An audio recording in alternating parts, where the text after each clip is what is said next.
The views expressed on the following broadcasts do not necessarily reflect those of KHLT, Take 12 Radio, or our affiliates. The opinions on this show should not be considered as medical, psychological, or professional advice and are those of the host, co-host, and guest. Take 12 Radio and KHLT Recovery Broadcasting are not affiliated with any particular 12-step fellowship. One day at a time with its failures and fears, with portion of pain and burden of care, we must meet.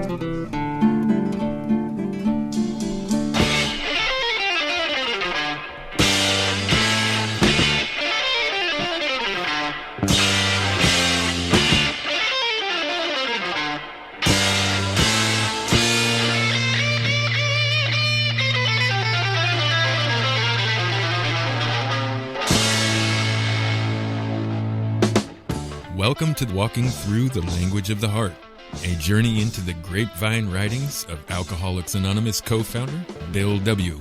And now, here are your co-hosts, Chris S. and the Monty'man.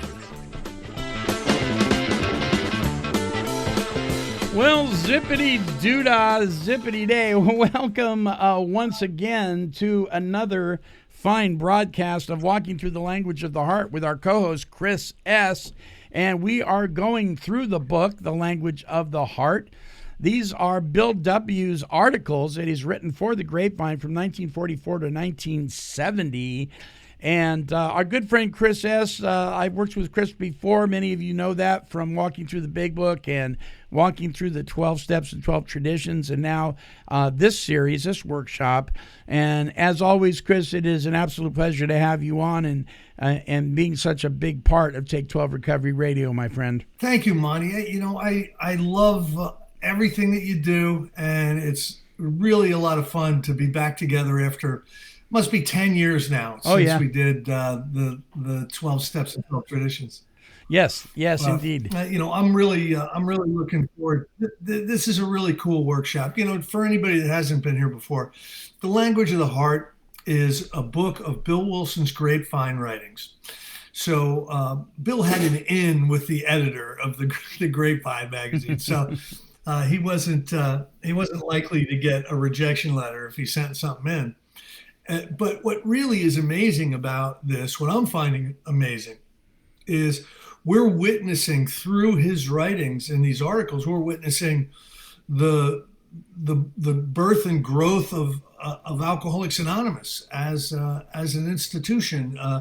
You know, and you can see so much of his guiding hand and how the fellowship seemed to adopt and follow a lot of the wisdom that he's coming up with in these articles. So it's been a lot of fun for me, Monty.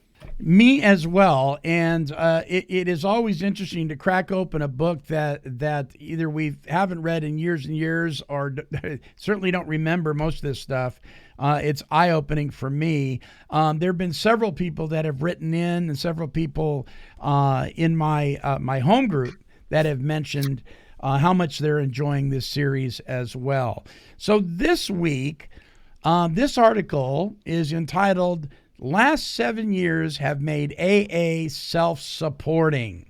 Yeah, so, you know, Alcoholics Anonymous, I guess, they considered it 7 years old at that time. Yeah. You know, that's a long time ago, 1947. Anyway, let's get started on it. You know, he's been talking a lot about money in some of these articles, and he's really kind of deciding what's okay and what's not okay. He's talking a lot about clubhouses. He's talking a lot about the stuff that was really important in the early days. You know, in normal 12-step groups today, you don't worry too much about the money. It's just, right. It's, you know, there's a treasurer, and, you know, there's suggested ways to use that money, and it just kind of happens, and very few people really even, you know, pay attention to it. But I think in the early days, it was a concern.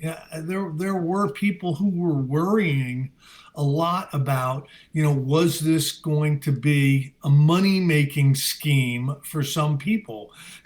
and I think a lot of these articles are one of the purposes of them is to show people that this whole thing is for fun and for free, but we need some money. We need some money for literature. We need some money, for rent. So let's figure out the least complicated way, to put this together so we can have a central office and everything.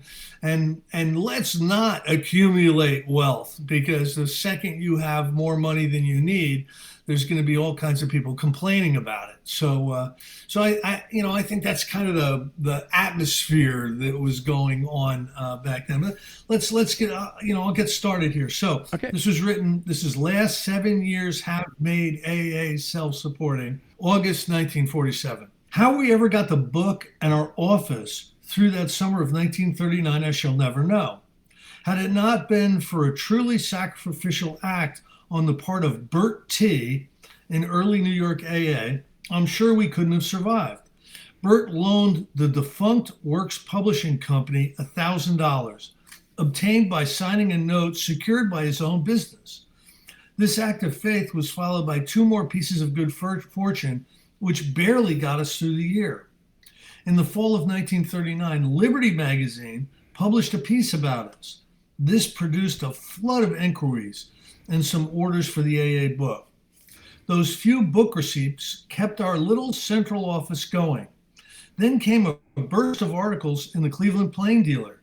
This started a prodigious growth of AA out there and created a little more demand for the AA book.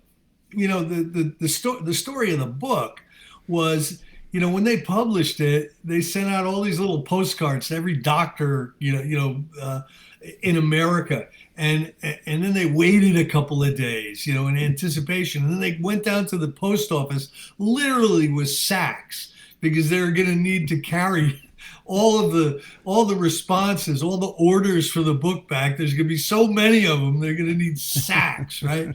And they show up, and there's like a handful of orders for the book, and most of them are so illegible that they're written by people that were so drunk that they couldn't even figure out who the person was or what the address was. It was a real disappointment. Wow. So they were stuck with this massive amount of first edition books that I bet you and I wish we had access to. Yeah. I'll tell you what, I would have paid $3 or whatever it was for those. Yeah, they're worth a fortune now, those first editions. Anyway, it says, nor were our friends at Rockefeller Center idle. One day in February 1940, Dick Richardson reported that Mr. John D. Rockefeller Jr. had been following our progress with intense interest, that he would like, for the inspiration of his guests and for the benefit of Alcoholics Anonymous, to give a dinner. We regarded this as a 10 strike. In March 1940, the dinner came off. Mr. R.'s friends turned out in force. An AA member was placed at each guest table. Dr. Harry S. Emerson Fosdick, who had superbly reviewed our book, spoke of AA from the spiritual viewpoint. Dr. Foster Kennedy, a noted neurologist, gave his hearers the medical outlook. We alcoholics were asked to talk also. At the conclusion of the evening, Mr. Nelson Rockefeller explained that his father had not been able to come because of illness, and went on to say that a few things more deeply affecting or promising than Alcoholics Anonymous had ever touched his father's life, that he wished his friends to share this experience with him. Though great wealth was present at the dinner meeting that night, little was said about money. Hope was expressed that AA might soon become self-supporting, but the suggestion was made that until AA became self-supporting, a little financial help might be needed. Following the dinner meeting, Mr. Rockefeller wrote a personal letter to each guest expressing his feeling about AA and concluding with the observation that he was making us a modest gift. Accompanying each letter was a reprint of the talk given at the dinner and a copy of the book Alcoholics Anonymous. On receipt of Mr. Rockefeller's letter, many of his guests responded with donations to the Alcoholic Foundation. The so-called Rockefeller dinner list has since been almost the only source of outside money and gifts to the Alcoholic Foundation. These donations averaged around $3,000 annually, and they were continued for about 5 years, from 1940 to about 1945. This income, the foundation divided between Dr. Bob and me to enable us to give AA a good part of our time during that critical period. Not long since, the foundation trustees were able to write the original dinner contributors with great thanks that their help would no longer be needed, that the Alcoholic Foundation had become adequately supported by the AA groups and by income from the book Alcoholics Anonymous, that the personal needs of Dr. Bob and myself were being met out of book royalties. You know, that's really interesting. So for a 5-year period of time, the Rockefeller list, you know, was really keeping basically Bill Wilson and Dr. Bob from having, you know, to not have a place to live. You know, Dr. Bob would have lost his house. You know, Bill Wilson wouldn't have been able to keep up the office and done the early foundational work that the fellowship needed. So that's pretty cool. And he's saying by 1945 or so, the book Alcoholics Anonymous was selling well enough that at least a stipend was available for the both of them, due to that money coming in. The significant thing about Mr. Rockefeller's dinner, of course, was not only the money it raised. What we did need then, even as much, was favorable public recognition. We needed someone who would stand up and say what he thought and felt about Alcoholics Anonymous. Considering the fact that we were then few in number, that we were none too sure of ourselves, that not long since society had known us as common drunkards, I think Mr. Rockefeller's wisdom and courage were great indeed. And I would have to agree with that. The effect of that dinner meeting was instantaneous. The news press wires all carried the story. Hundreds of alcoholics and their families rushed to buy the book. Our little central office was flooded with pleas for help. It soon had to be moved from New Jersey to Vesey Street, New York. Ruth Hawk got her back pay and forthwith became our first national secretary. Enough books were sold to keep the office going. So past 1940, Alcoholics Anonymous had made its national debut. You know, so imagine from like 1935 to 1940, really wondering if this thing is really going to make it. Mm-hmm. You know, you're seeing, Monty, you're seeing people get sober. You understand that the step process, as it was understood back then, led to recoveries. And, you know, the learning about how to work with alcoholics and you know, Dr. Bob was heavy into that. And he never stopped. I mean, he would, you know, he was a mass producing recovery generator. You know, he would just constantly be working with people. Bill, you know, worked with people, but his main focus was on, you know, preserving this society. And I think it was a perfect blend of two personalities in those early days that supported and you know, were really, really good at producing what we have today. You know, that's my thought. So I have a question. Is there any record that you know of any major disagreements or discords between Bill and Bob, that, you know, any blow-ups, anything that they, you know, came fisticuffs with? I mean, you know, when you hang out with a buddy for that long, there's got to be some interesting tales, don't you think? You know, listening to Bill speak, you know, on some of the old tapes after Dr. Bob's death, he basically stated that they never had a cross word with each other. Wow.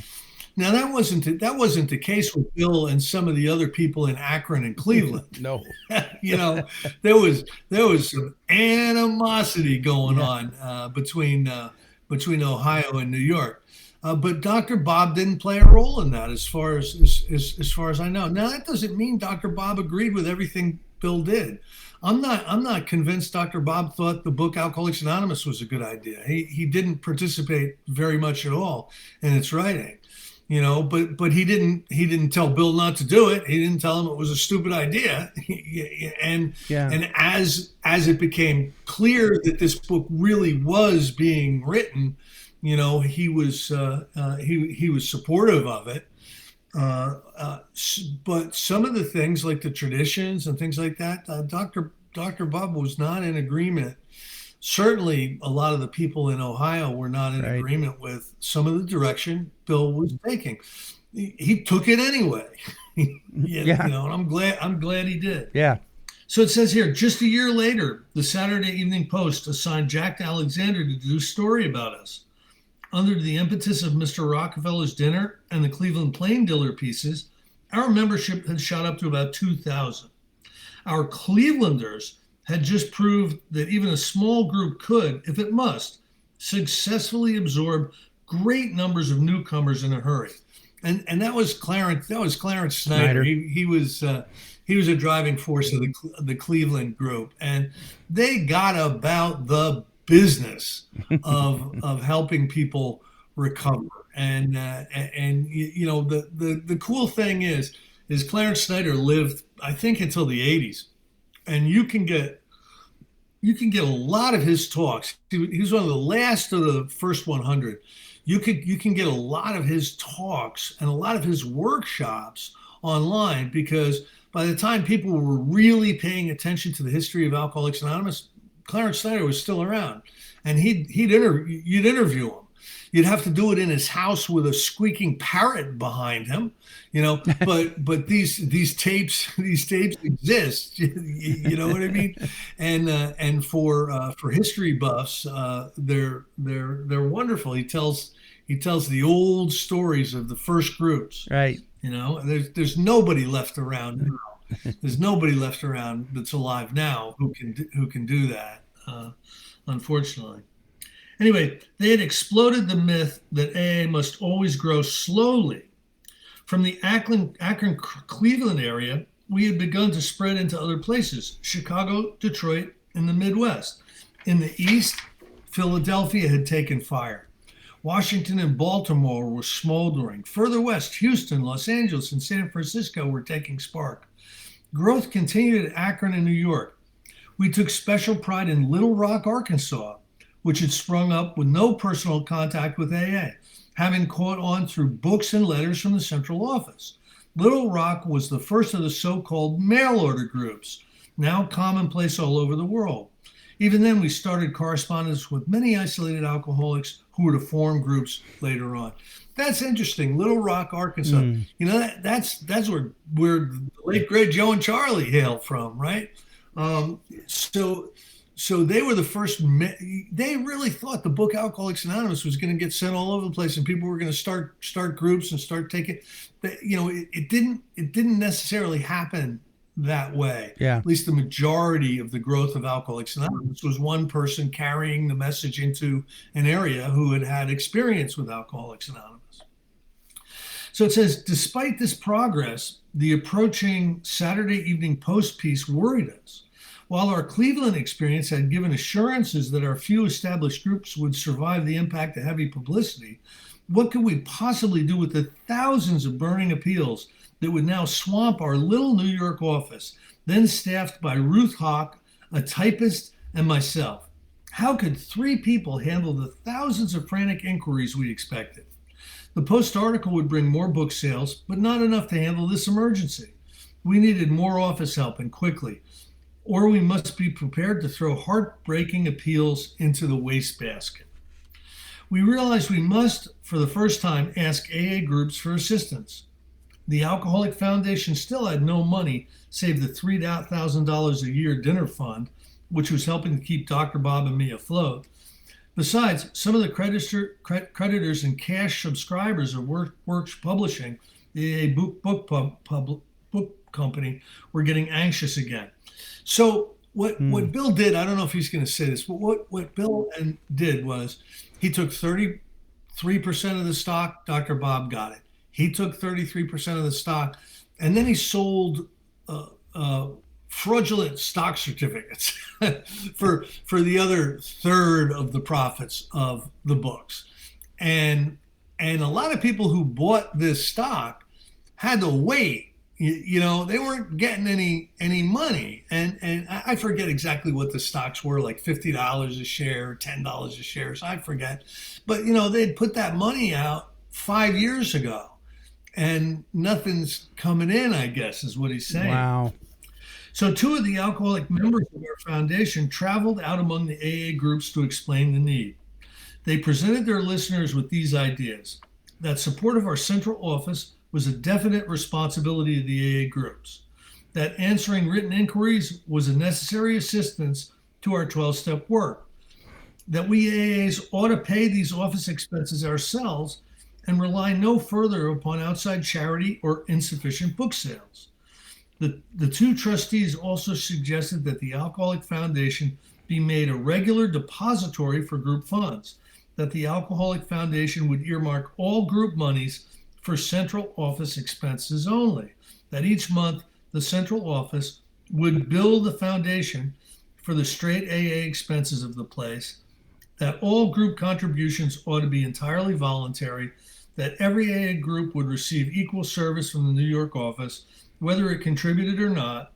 It was estimated that if each group sent the foundation a small sum equal to $1 per member per year, this might eventually carry our office without other assistance.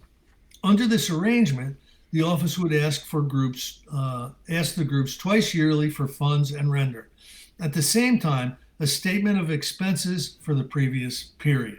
Our 2 trustees, Horace C. and Bert T., did not come back empty-handed. Now, clearly understanding the situation, most groups began contributing to the Alcoholic Foundation for central office expenses and have continued to do so ever since. In this practice, the AA tradition of self-supporting had a firm beginning. Thus, we handled the Saturday Evening Post article, for which thousands of AAs are today so grateful. Now, how about that, Monty? Say there's 2,000 members at that time, and they're asking each member for $1 a year.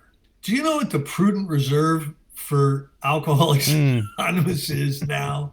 In Riverside Avenue, it's like $18 million a year. Wow. Is their so that's the amount of money that they want to have on hand for like 3/4 of a year expenses or something like that.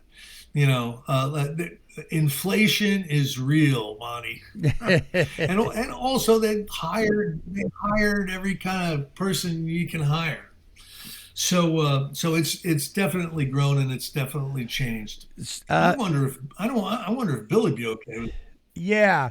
So is it common where you are? I'm just trying to think if this is pretty much across the board when it comes to the 7th tradition.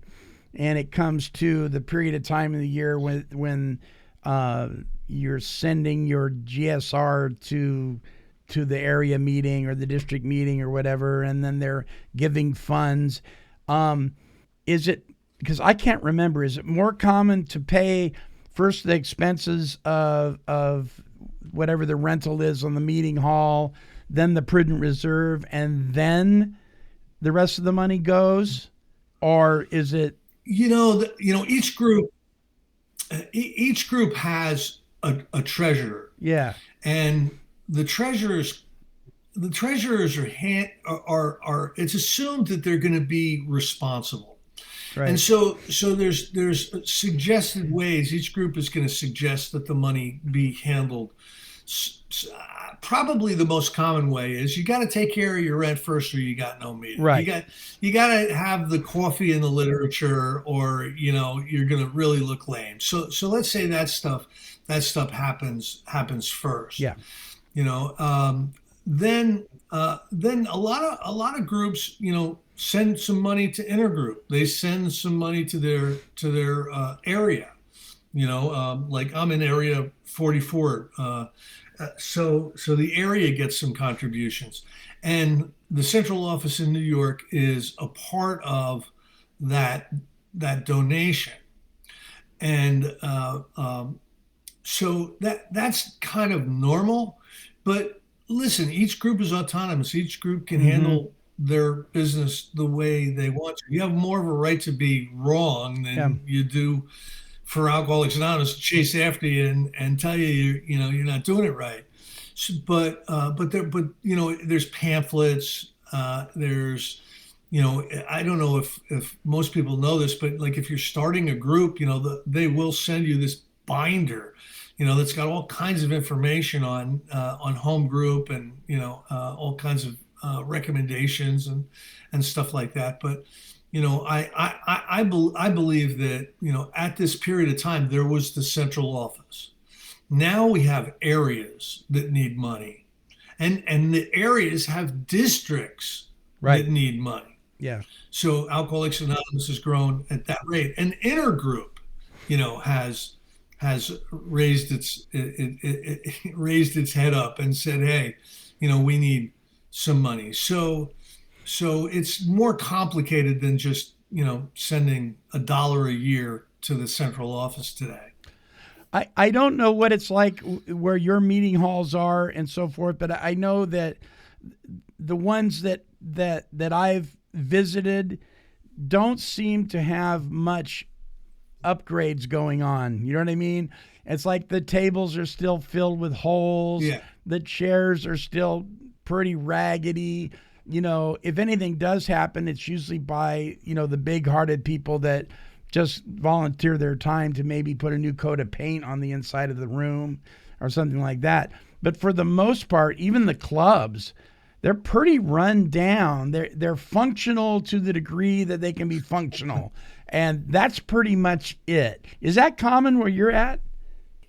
A lot of times. Now you have to understand. I'm in the Northeast. I'm in the tri-state metro, almost close to the metropolitan area. So most of the times we meet in churches, and sometimes we meet in really nice churches, and sometimes the churches give us a really nice room. Yeah. And sometimes we're in the basement with the hissing radiators. And no one has stripped the floor in 47 years. It's all different. People that experience the clubhouses, the clubhouses that I've gone to are rustic. You know what I mean? Yeah. They are old homes that no one wants to live in anymore. And, somebody donated the $30,000 property or whatever, to the committee or the board of directors who's going to run, the clubhouse. And Bill Wilson says in the traditions, in the 12 steps and 12 traditions, you'll remember this. He said, when alcoholics get sober and they become tighter than the bark on a tree. Yeah. Hey, everybody in here who wants to contribute $50, to paint the place up, put new lights, put in new carpet, raise your hand. You're not going to get a hand raised. You're just not. You know what I mean? I know. So that's my experience. Yeah. I think the value is in our helping other people. Yeah. Our value is not in keeping places up. I don't think. Right. But that's just me. All right, it says here, the enormous inpouring of fresh members quickly laid the foundation for hundreds of new AA groups, and they soon began to consult the central office about growing pains, thus confronting our service headquarters with group problems as well as personal inquiries. The office then began to publish a list of all AA groups, and it furnished traveling AAs with lists of prospects in cities which had none. Out-of-towners we had never seen before began to visit us. So started what is today the huge network of personal contact between our central office staff at New York and the AA groups throughout the world. And again, in America, certainly people go in and visit, Riverside Avenue. You can go in there. There's a meeting there. I mean, you can go in and you can experience a meeting at General Service headquarters, right? But so many of the inquiries and so many of the 12-step calls and so many of the hotlines and everything that Alcoholics Anonymous does comes out of the area and comes out of the area and the district offices today. it's not a direct hotline to New York anymore. It's intergroup will have night watch. I don't know if you have night watch in your area, Monty, but that's where someone will take a shift, an 8-hour shift or a 12-hour shift, and be available to talk to drunks, calling up the helpline, asking for help. You'll get an alcoholic on the other end of the phone 24/7. So that's kind of how it's handled in our area. Is it similar in your area? Yeah, it has. It's been years since I volunteered for hotline service. In fact, I'll tell you how long it's been. We had beepers. Wow. You'd sign up. Yeah. You'd sign up. You'd go to a district meeting or something, and you'd sign up, right? And they would hand out the beepers, and then you'd have to find a way to pass that beeper on to the next shift, that kind of thing. But yeah, there's always availability, 24 hours a day. So I've been sober long enough to remember having a beeper at work, getting beeped, and then trying to find the nearest payphone. That was like 10 times a day. Right. Sometimes I'd have to do that. Yep. Some of the millennials and stuff, the people today, Gen X, they've grown up, with a cell phone in their hand from like 4 years old. Yeah. That ain't the way it was back in the day. Nope.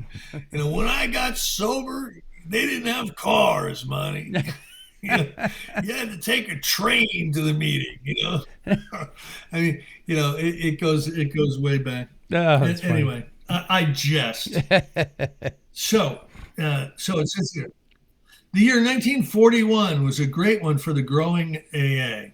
It was the beginning of the huge development to follow. Our central office got solid group backing. We began to abandon the idea of outside charitable help in favor of self-support. Last but not least, our Alcoholic Foundation really commenced to function. By this time, linked to the AA Central Office because of its responsibility for the group funds being spent there, and to Works Publishing the book Alcoholics Anonymous by partial ownership, the trustees of our Alcoholic Foundation had already become, though they did not realize it, the custodians for Alcoholics Anonymous, both of money and of tradition. Alcoholics Anonymous had become a national institution. And this is by 1941. And you know what? We've talked about this in other shows. I've got a lot of old movies. And in the old movies, they would show Alcoholics Anonymous members, doing 12-step calls on people. There's another one, Days of Wine and Roses, Yes. Come Back Little Sheba. I mean, there's a ton of them, and you get to see the guys in the hats and the coats and the ties come and call on the drunk, and they were about that business back then. Yep. 12-step calls was the majority of their participation in Alcoholics Anonymous. The meetings were secondary and certainly not as time consuming as the 12-step calls that all these people were going on. You read the chapter Working with Others in the book Alcoholics Anonymous, and it paints a beautiful picture of what these people were doing. How you worked with other alcoholics. You went and you found them, Monty. You didn't wait for them to raise their hand and say they're new. You went and you found them. Yeah. And that's what was going on. That's what was going on back then. So we went out searching to help bring a solution to them. We weren't doing like we do today, where we're depending on them to show up and walk through the door. In fact, I've heard it said, if you're not willing to walk through the door, I'm not willing to work with you. Well, that's kind of contrary to where it was before. Some people are unable to walk through the door, but they have their heart is to walk through the door. They're just not able to do it. And if we can't meet them where they are, I mean, I don't know about you, Chris. God met me where I was. He didn't expect me to come crawling to him. He met me where I was, through the hand of fellowships like AA.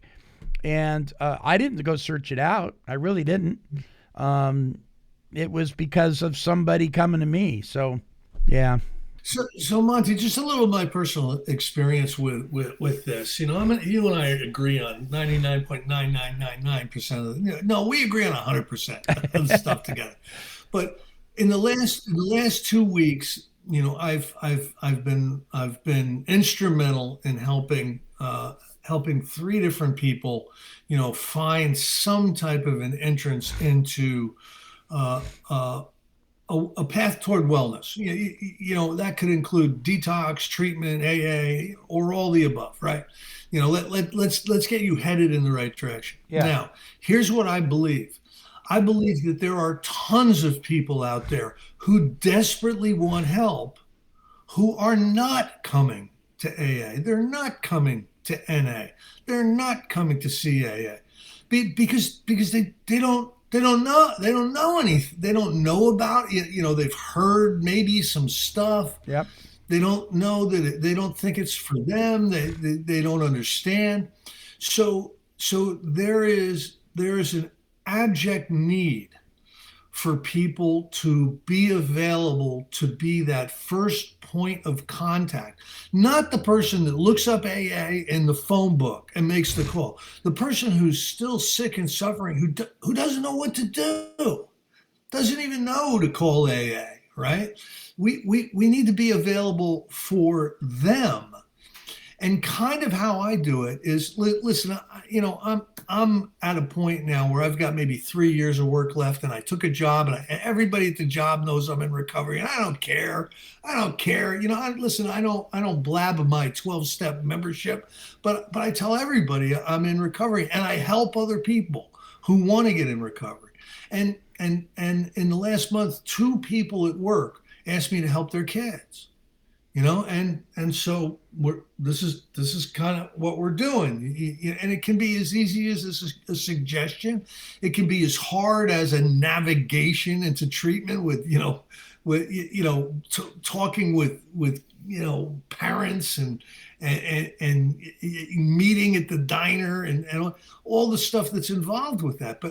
But this is our job. And I'm telling you, there's something going on in Alcoholics Anonymous today. I think the selfish and self-centered, lazy aspects of some people in Alcoholics Anonymous allow them to believe that all they need to do is twice a week go to their little loony noonie, walk in 5 minutes before the meeting, walk out right after, and that's it. That's all they need to do. And that is so far from the expectations that you find in our literature that it's not funny, And I am not the police. I don't single people out and criticize them. I've been a real fan of the work that they've put together in the book Alcoholics Anonymous, and the path that it's laid out and the suggestions that it makes, that I'm the type of guy who wants to hold on to that stuff, because what I've seen, the evidence that has been presented to me over the last 33 years is the people who do that, pay attention to what the book is saying, do what the book is saying. I see them day after week, after month, after year, after decade, right where they are, maintaining sobriety, absolutely, but enjoying all of the gifts and all of the promises of recovery. And I see the people that blow through meetings, like they're a bar. I don't see that in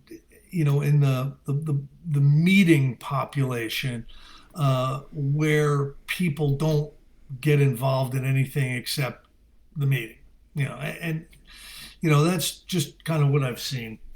I think I have a feeling you've got the same kind of experience. It's disturbing at best. One of the reasons that I have such a passion for doing workshops like this with you and walking through the big book and the 12 and 12 and some of the other things that we've done here at Take 12 Radio is because there's such a lack. Well, let me put it this way. I was sitting in a meeting one day, and I was listening to a lady who I think the world of her. We don't agree on a lot of issues, but she's a friend. We don't have to agree on everything. But somebody quoted something out of the big book of Alcoholics Anonymous, and she challenged them. They thought she was reading out of the Bible, and they weren't. They were reading out of the big book. This person had been going to meetings for decades and didn't know her own literature. And I've never forgotten that. And I'm thinking, wow, that's like missing the main course. I mean, that's just, meetings is like the dessert, but there's no nourishment there. You know what I mean? You got to get into the filet mignon of this thing, which is the written word in it, to really get all that you can out of it. I don't know. I guess some people don't want all they can get. I'm selfish, man. I want to get as much as I can. Once I sunk my teeth into some of this stuff, I wanted more. You know, listen, looking around the general population, right?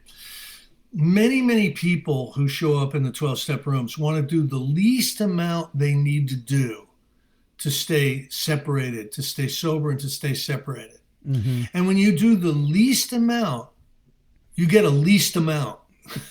You know what I mean? Yeah. That's the amount you're going to get, is that least.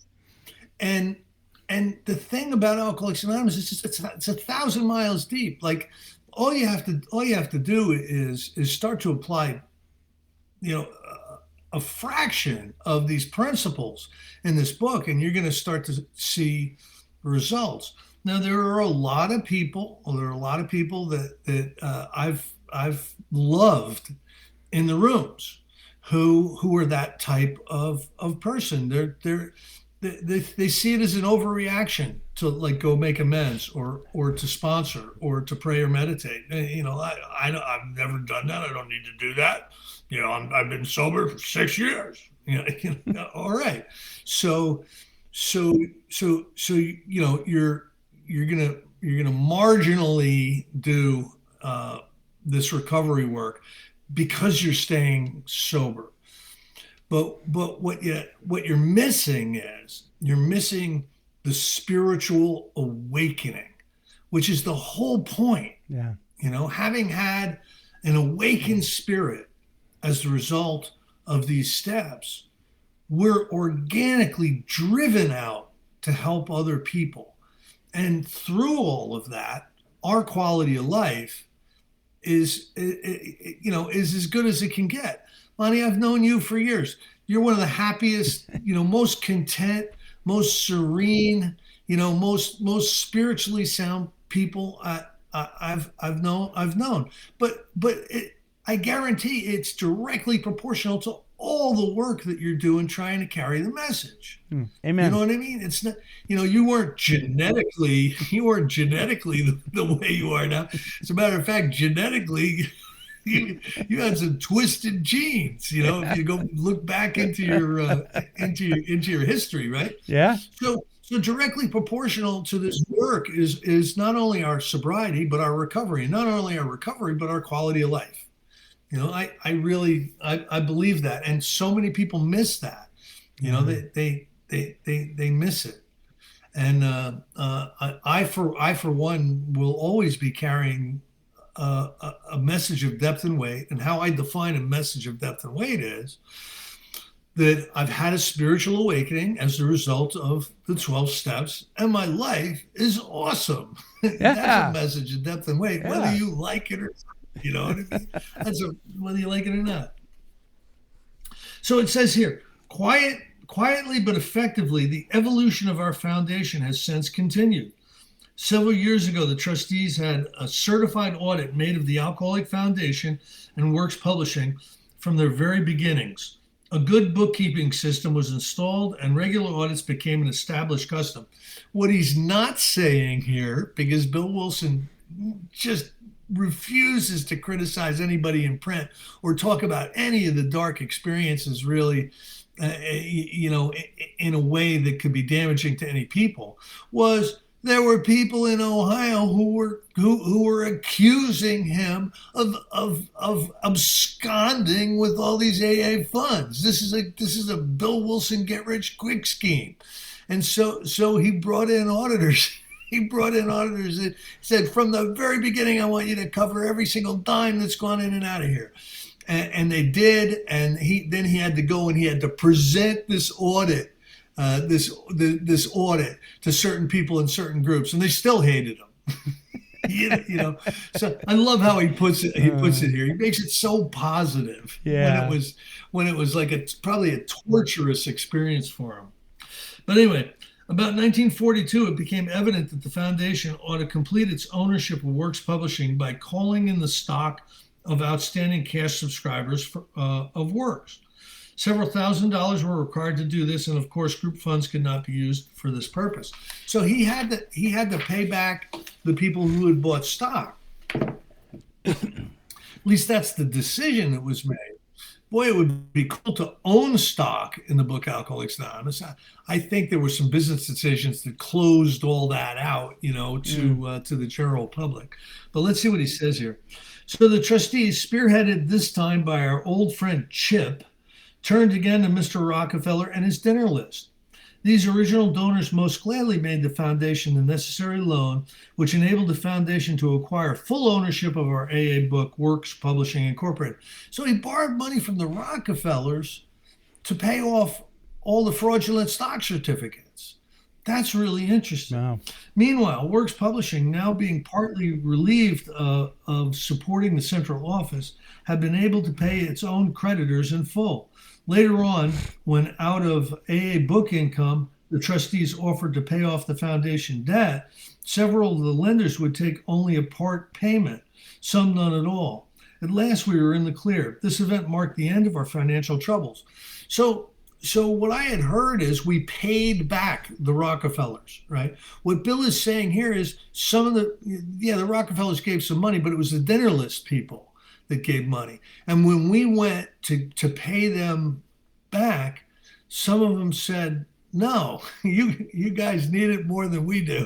You know what I mean? Yeah. And that's really interesting. I did not know that. I certainly don't remember reading this 30 years ago. Anyway, the last few years of AA have been phenomenal. Nearly everybody in America knows about AA. Seemingly, the rest of the globe will soon learn as AA travelers go abroad and our literature is translated into other tongues. Today, our General Service headquarters has a staff of 12. Because of our prodigious growth and the continuous entry of AA into more foreign countries, the headquarters will presently need 20. They had 12 people in 1947 working in the central office. Oh. That surprises me, but okay. Popularly known to thousands as Bobby, our AA General Secretary, now serves World AA. On the board of the Alcoholic Foundation, 3 of the early trustees, whose contributions to AA is incalculable, remain. New faces are seen at the quarterly meetings, each as anxious to serve as the original group. The AA Grapevine, our national monthly periodical, which made its appearance 3 years ago, is now taking its place among our general headquarters services and is almost paying its own way already. Out of its work publishing income, the foundation has accumulated a prudent financial reserve for the future. That reserve now stands at more than a full year's headquarters expense, which still remains not much above the very low figure of $1 per AA member per year. 2 years ago, the trustees set aside out of the AA book funds a sum which enabled my wife and me to pay off the mortgage on our home and make some needed improvements. That must be stepping stones. Yeah, I would think so. That's interesting. The foundation also granted Dr. Bob and me each a royalty of 10% on the book Alcoholics Anonymous, our only income from AA sources. We are both very comfortable and deeply grateful. So 10%. Now there's been a lot of talk. I've heard a lot of talk over the years. If this is accurate, if Bill's telling the truth here, people told me he was getting a whole lot more than that. But him and Dr. Bob getting 10% each on the book from the 40s. That's generous, for Bill, because he wrote it, and it's admirable. I think. I think so. And certainly, for writing the book, he should get some royalties. It's the way of publishing. So this account of the stewardship of Alcoholics Anonymous during its infancy brings us to the present, the year 1947, with continued AA growth and AA service, the future's promise. That is really some interesting history, Monty. What do you think of that one? I'm thinking every time we do one of these, I didn't bring this up before. I keep forgetting to, but I'm thinking if Bill were alive today, what would his articles look like today? I'm certain that he would have a lot to say. He certainly did back then. I think there are some people that just want to throw Bill Wilson under the bus no matter what. They just have that I don't know why kind of thing. He was a shyster and he was a liar and he was this and he was that. And I'm like, yeah, he was you. He was me. He was us. And that's why I love him so much. He gets treated unfairly. There was a movie not too long ago. Many of us really, really criticized it. I'm not going to say its name, but in the movie they had the son or the grandson of the person that Bill Wilson was supposedly having the affair with. In the 50s and 60s, right? Yeah. And they gave him more time in that movie than they gave Tom Ivester.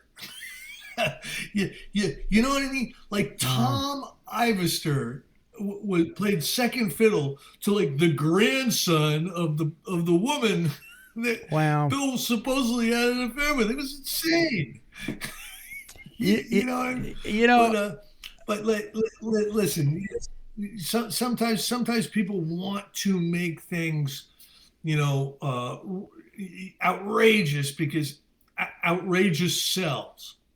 From what I know about Bill Wilson, let's say he never said he was a saint. He never put himself up on a pedestal. He never said he was free of character defects, No. But the amount of good that guy did,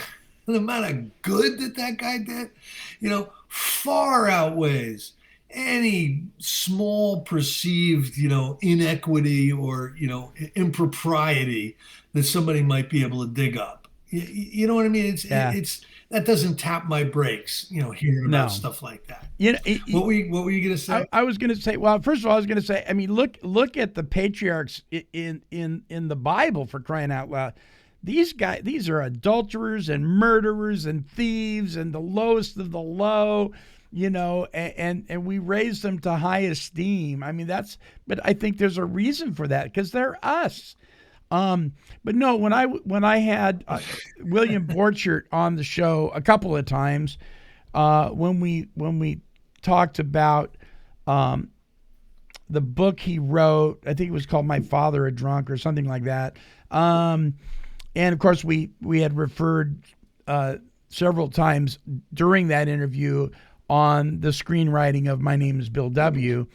The second show that we did with him, when we talked about the Lois Wilson story, When Love Is Not Enough, I had a guest with me in the studio, and I brought her in because of her fascination with the history of Alcoholics Anonymous, and I thought she would enjoy, being part of the interview with William Borchert.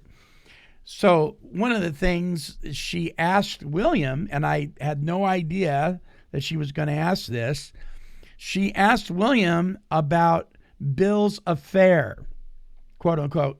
I need to know about Bill's affair. And William, I could tell that he was turning beet red. I just knew it. He was hot because, his wife and Lois were very, very close friends. And he was adamant. William Borchert was adamant that that was a crock and that he did a lot of things. But as far as he knew, and with his connections with that family, Bill was not unfaithful. Now, whether he was or he wasn't or whatever, but I'll tell you what I found in this person that was sitting in the show with me, she really wanted that to be true. And I was just I was thrown back by it. And you could tell that William Borchert, this was not the first time that he was asked that question. And he kind of had it up to his neck with that question.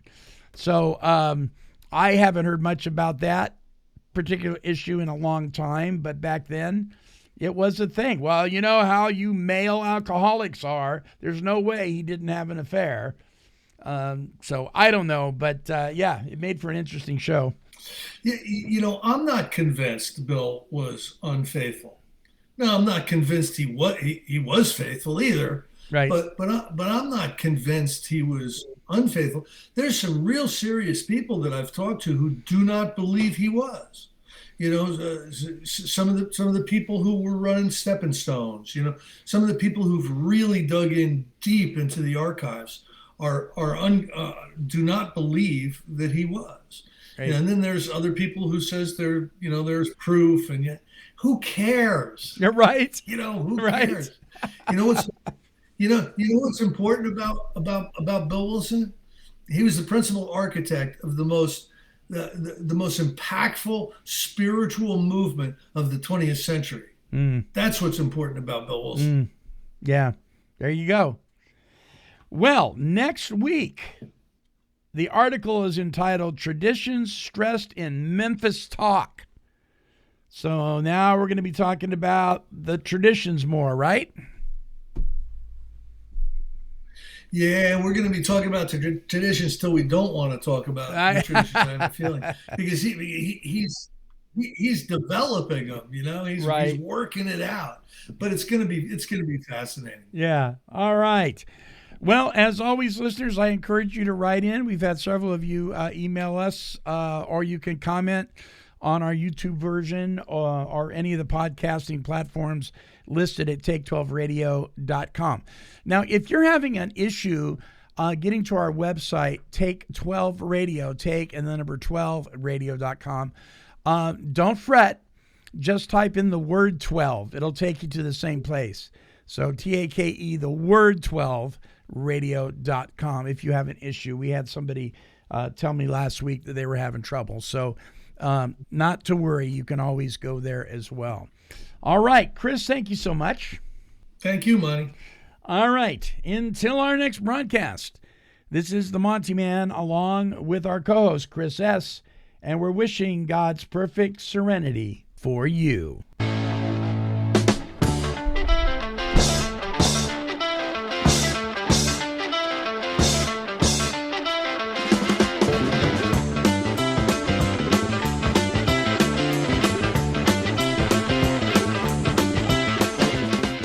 For more recovery workshops with Chris S. and the Monty'man, visit our website at take12radio.com and click on the Recovery Workshops banner.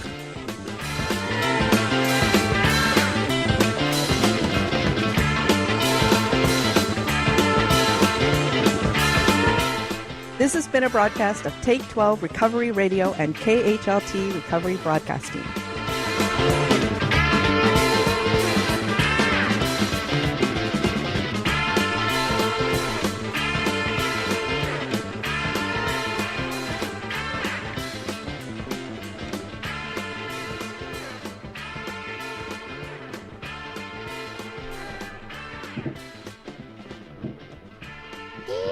Kitty, kitty, kitty, kitty. Meow, meow, meow. Woof, woof.